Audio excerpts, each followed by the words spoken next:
Malaking bahagi pa rin ng Luzon ang inaasahan natin makakaranas ng mga pag-ulan dulot ng habagat at dito naman sa ilang areas ng Visayas at buong Mindanao ay mainit na panahon naman ang kanilang mararanasan.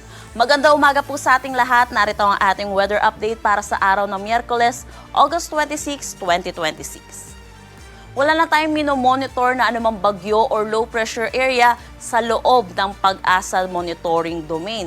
Pero inaasahan pa rin natin, palalakasin pa rin itong bagyong dati nating minonitor na si Obet na nasa labas na ng monitoring domain ng Pag-asa, ang southwest monsoon na magdadala pa rin ng mga pag-ulan dito sa malaking bahagi ng Luzon. Para sa magiging panahon natin ngayong araw dito sa Luzon, inaasahan natin makakaranas ng pabugso-bugsong malalakas na pag-ulan dito sa may Zambales. Samantala dito naman sa may Metro Manila, Ilocos Region, Cordillera Administrative Region, Cagayan Valley, malaking bahagi ng Central Luzon, Cavite, Batangas, Rizal at dito sa may Occidental Mindoro, makakaranas naman tayo ng maulap na papawiri na may mga kalat-kalat na pag-ulan, dulot pa rin naman ito ng habagat. Inaasahan naman natin sa nalalabing bahagi dito ng Mimaropa at dito na rin sa buong Bicol Region, magiging maaliwalas naman ang kanilang panahon. Pero inaasahan pa rin po natin yung mataas na tsansa ng mga localized thunderstorm lalo na sa hapon at sa gabi. Agwat ng temperatura para sa Metro Manila, 27 to 31 degrees Celsius, Lawag, 25 to 30 degrees Celsius.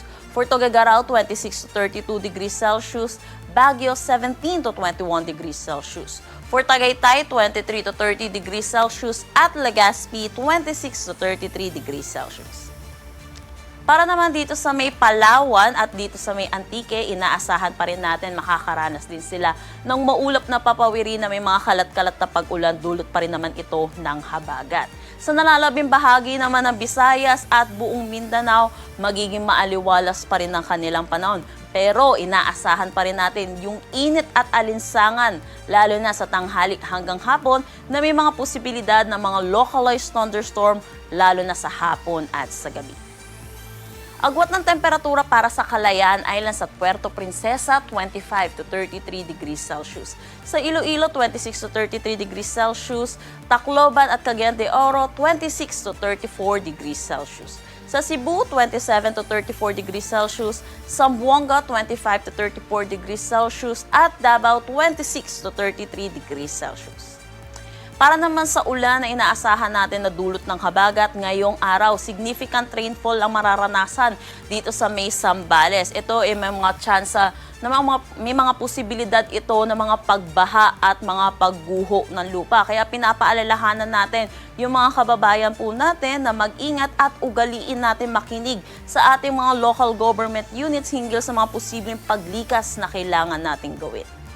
Bukas naman, dumami yung areas na makakaranas ng significant rainfall. Inaasahan po natin, buong Luzon, cloudy po ang ating panahon na may mga kalat-kalat na pag-ulan. Pero itong mga exposed areas natin dito sa western section ng ating bansa ang makakaranas ng significant rainfall. Dito ito sa may La Union, Benguet, Pangasinan, Zambales, Bataan at Occidental Mindoro.